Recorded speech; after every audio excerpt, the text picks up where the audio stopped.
Good evening. Welcome to California Today. I'm Liang Zhang. Here's a preview of some of today's stories. Twitter CEO Elon Musk started a poll Sunday evening asking users whether he should step down. We'll let you know about the results. California's Employment Development Department just released the latest state employment stats. We'll let you know how they fared comparing with last month. A team of federal agents caught a fugitive in Orange County. The man was on the agency's 10 most wanted list. Elon Musk launched a Twitter poll Sunday evening asking users whether he should step down as the head of the platform. Over 17 million people participated, and it ended shortly after 6 a.m. Monday morning. Voters have elected to have the Twitter CEO step down by a margin of 57 to 42%. Musk says he will abide by the results of the poll. Meanwhile, Twitter deleted a controversial new policy on Sunday evening that banned links to certain social media platforms. The reversal comes less than 24 hours after the policy's initial introduction. The policy caused immense backlash. Twitter later removed the blog post that outlined which rival sites users would be prohibited from tweeting links to, including Facebook, Instagram, Mastodon, and Truth Social. It also deleted a tweet thread from its Twitter support account that had announced the policy earlier in the day. The rate of unemployment in California slightly increased to 4.1% in November, similar to October's 4%. Despite this, employers were able to add 25,000 jobs. NTD's David Lamb reports. According to California's Employment Development Department, EDD, 4.1% of California's 19.3 million civilian labor force was unemployed in November. That's about 800,000 unemployed Californians. Although it's a slight increase from October's 4%, employers were able to add 26,800 non-farm payroll jobs. The state's been outpacing the U.S. as a whole in terms of job growth year over year. 10 of California's 11 industry sectors gained jobs in November, with leisure and hospitality showing the largest gain of 13,900 jobs. This is due to increases in recreational activities such as amusement parks and arcade. Educational and health services gained 13,400 jobs, thanks in part to hiring in the education sector. And 6,300 jobs from information came from growth in the motion picture and video production industry. Among the state's major industries, the ones in hospitality, education and health, and professional services gained over 100,000 jobs compared to last November. There were 3,900 more farm-related jobs than a year ago. The counties with the lowest unemployment rates are San Mateo, San Francisco, and Santa Clara, each at about 2.3% based on preliminary data. The counties with the highest are Imperial County at 16.7% and Colusa at 10.2%. David Lamb, NTD News, California. Nearly 1 million Californians have signed a petition to stop increased energy imports from foreign countries. The signatures gathered would place a referendum on the 2024 ballot. Last week, the California Independent Petroleum Association, a nonprofit trade association representing hundreds of oil industrialists and gas producers, said they have gathered enough signatures to place a referendum on Senate Bill 1137. Governor Gavin Newsom signed SB 1137 into law this past September. The law will restrict oil wells within 3,200 feet of homes, schools, and other locations, and also curtails the in-state production of oil. Roughly 978,000 signatures were gathered. The Petroleum Association has additionally claimed to have raised $8 million toward the effort. In a press release, Rock Zierman, the Petroleum Association's chief executive officer, said, "California-produced oil is the most climate-compliant oil in the world. Producers in our state must adhere to the state's greenhouse gas reduction program and account for all emissions. Foreign oil imports are totally exempt from those requirements." The organization argues the new law will restrict the supply of state-produced oil and make gas more expensive through foreign imports. But supporters of the bill say it will protect Californians from harmful emissions and toxic gas. The group will need to have 623,000 of their signatures verified by the California Secretary of State before putting the measure on the 2024 ballot. California's Public Utilities Commission recently approved a policy to lessen credits for excess power for the state's rooftop solar owners. The new policy will alter rates in favor of those who purchase home energy storage systems. Californians who own and use solar panels will soon receive fewer credits for excess power generated by their rooftop panels. This comes as the California Public Utilities Commission approved the new policy last week. The lessened rate return will only affect future solar owners. Current rooftop solar owners would not experience a change. The new policy will instead alter rates to favor those who purchase home energy storage systems. With storage, solar users can use stored power at night or give it back to the grid. According to the Utilities Commission, solar panels can produce up to 12,000 megawatts of power.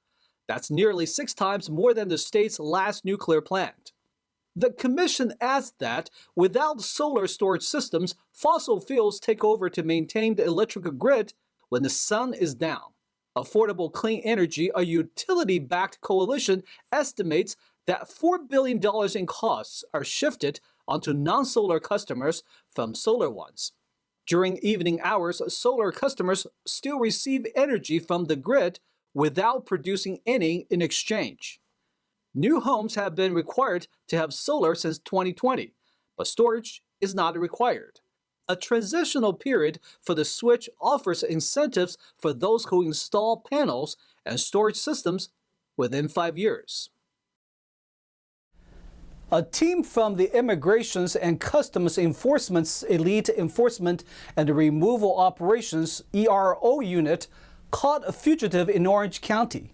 The man was on the agency's 10 most wanted list. ICE announced that ERO agents arrested one of the agency's top 10 most wanted fugitives in Santa Ana, California earlier this month. Luciano Trejo Dominguez had been on the run for more than 3 years after he failed to appear in New Jersey related to an aggravated sexual assault of a 13 to 15-year-old. Thomas P. Giles, Field Officer Director of Enforcement and Removal Operations, Los Angeles, said in a statement, "Despite a judge's lawful order for his removal and access to due process, this individual believed he could simply change his location and ignore the order, ultimately becoming one of ERO's top 10 most wanted fugitives. And thanks to the professional men and women of the Los Angeles ERO team, he is now behind bars." Trejo's offenses were criminal restraint, aggravated sexual assault, aggravated criminal sexual conduct, criminal sexual contact, and endangering sexual conduct. He was returned to Mexico on December 9th. The San Diego County Board of Supervisors voted in favor of eliminating its zero-tolerance drug policy regarding taxpayer-funded housing. The move received concerns from one supervisor. San Diego Board of Supervisors voted 4-0 last week to eliminate the zero-tolerance policy against illegal drug activity in taxpayer-funded housing. Supervisor Jim Desmond was the only supervisor to voice concerns on the issue in previous meetings, but he was absent on the day of the vote. Desmond previously told the Epoch Times such an action to relax the zero-tolerance policy would be, quote, detrimental to the safety of our neighborhoods. He wrote in a November 23rd email, "I believe we need to help people get into treatment, not allow them to use more drugs." According to county officials, the vote supports the county's vision of a, quote, just, sustainable, and resilient future for all. County staff recommended supervisors eliminate the policy because they said it is unlawful for a housing authority to discriminate against an applicant based on drug offenses and other criminal history. But even with the new change, the prohibition of drug use still stands, and applicants will still be screened. The policy still allows for actions to be taken against tenants who violate their lease or other requirements. We are going to take a short break, but here's a look at what we got for you when we come back. A judge recently granted the group that sought to recall LA's DA the permission to examine some of the rejected signatures. This follows multiple failed attempts to recall the DA. Los Angeles Hollywood cat was put down over the weekend. The famous mountain lion made a name for itself after becoming a local in Hollywood. And the iconic Creamery ship has a new membership program to help fund ongoing renovations. This comes as the ship reopened to the public since it closed in 2020 due to pandemic lockdowns. That and more on California Today.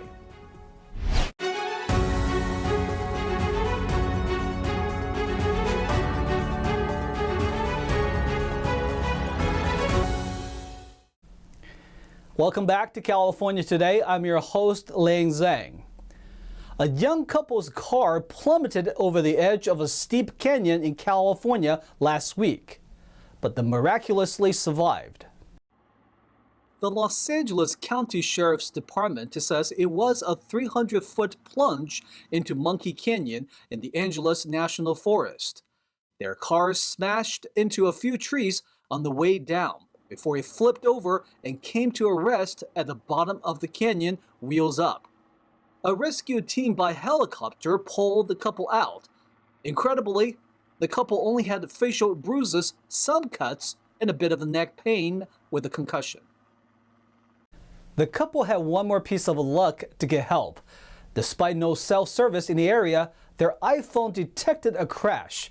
Through an SOS satellite feature, it relayed their location to emergency responders.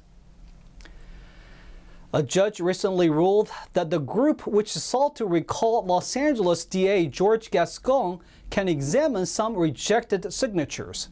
This comes after the recall efforts against the district attorney failed. A judge ruled last week that Los Angeles County election officials must allow organizers behind the effort to recall Los Angeles District Attorney George Gascon to examine about 10,000 rejected signatures. The tentative ruling permits the committee partial access to some voter records. Tim Lineberger, the spokesperson for the recall campaign, told the Epoch Times the recall committee will finally have the opportunity to get to the bottom of what happened with the signature count, despite the registrar of voters' effort to prevent that from happening. According to the recall committee, the campaign filed an injunction against the county registrar in October, claiming its signature verification process was, quote, seriously flawed, resulting in substantial errors and the wrongful invalidation of many valid signatures. Gascon released a statement in August in response to the most recent failed recall, saying, quote, we are obviously glad to move forward from this attempted political power grab, but we also understand that there is far more work that needs to be done. On to more somber news. The famous Los Angeles mountain lion was put down over the weekend. The decision came after veterinarians found he had multiple health problems.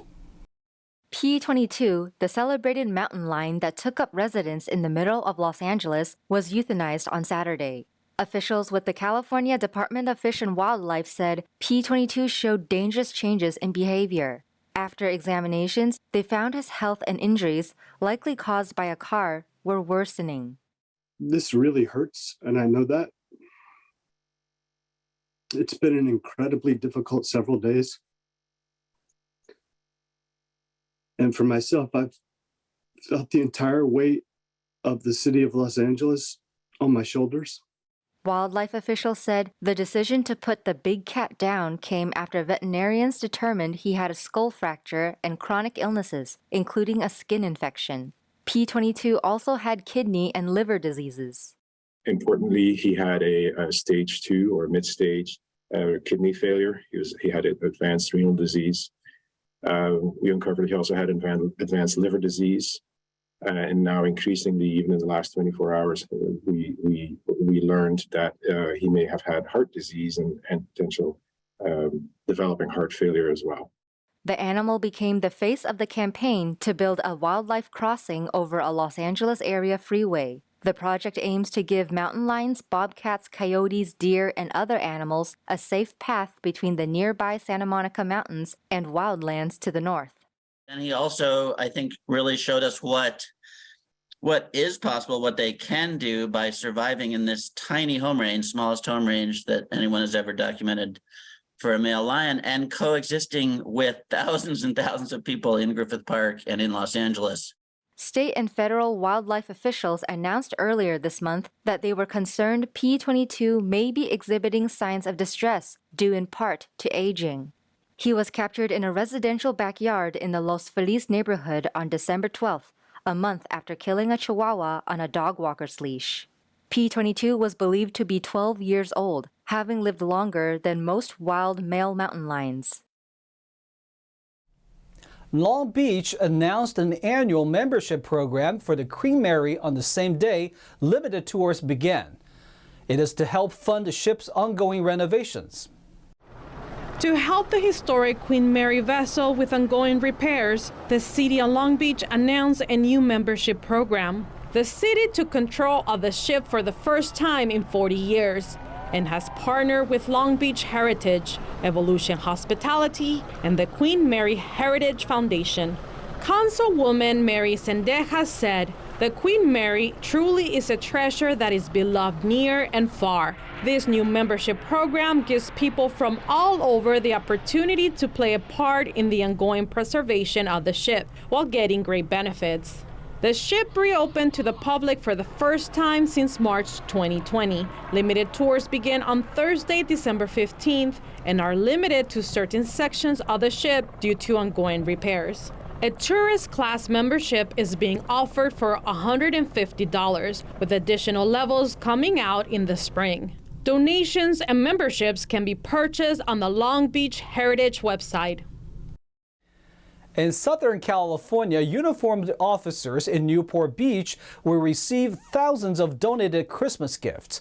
Operation Christmas, which supports families of active duty and reserve military members, has been an annual event for the last 17 years. On December 23rd, uniformed officers in decorated military vehicles will receive thousands of donated gifts from Newport Beach's Operation Christmas. Since many service members are separated from family at Christmas in service of the country, the gifts are intended to show support for their sacrifices. City spokesperson John Pope said, quote, "We hope to make the holidays brighter this year for our troops and their families. We're excited every year to participate. It's a great way to support our troops, not just during the holidays, but also throughout the year." Pope says in the past, gifts from Newport Beach went to support those serving in the National Guard. This year, they will also be given to U.S. Space Force members and their families. Last year, over 2,000 gifts were donated. City officials said they hope for the same for this year. Donations including unwrapped new toys, new or used DVDs, sports equipment, and gift cards or cash are still being accepted by the city until December 23rd. The donation program is run by Yellow Ribbon America, a nonpartisan grassroots effort in Orange County. Now to NTD's Thomas Christian for an update on sports.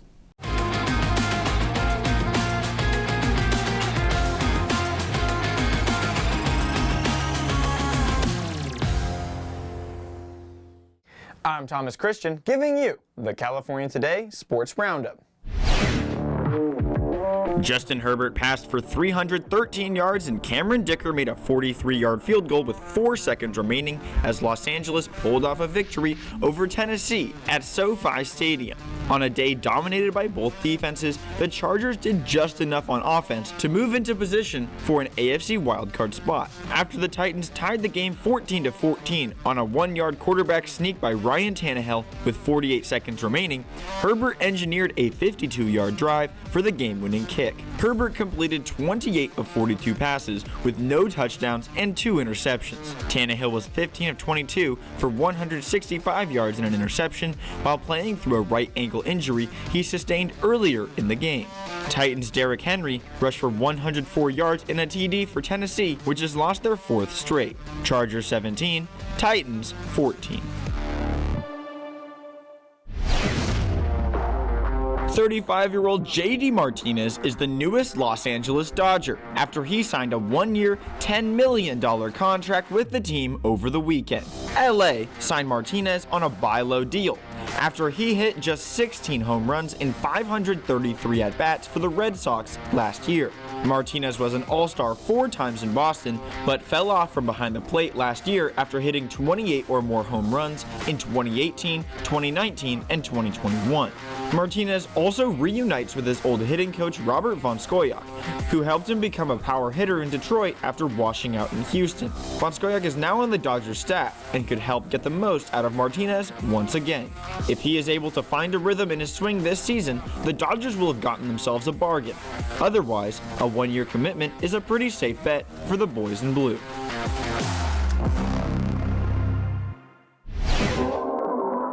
After suffering a right foot injury in the Lakers' Friday night win over the Denver Nuggets, forward Anthony Davis is expected to miss at least a month of action. Davis left during the first half of the matchup and was quickly ruled out afterwards. The injury comes amidst an otherwise rare stretch of good health for Davis. He had only missed 3 of the Lakers' first 28 games before the mishap. The big man had also returned to an all-NBA form on the defensive end that we hadn't seen since the Lakers' 2020 championship run. With his absence, LA will rely more heavily on backups Thomas Bryant and Damian Jones, as well as LeBron James and Russell Westbrook for an uptick in production.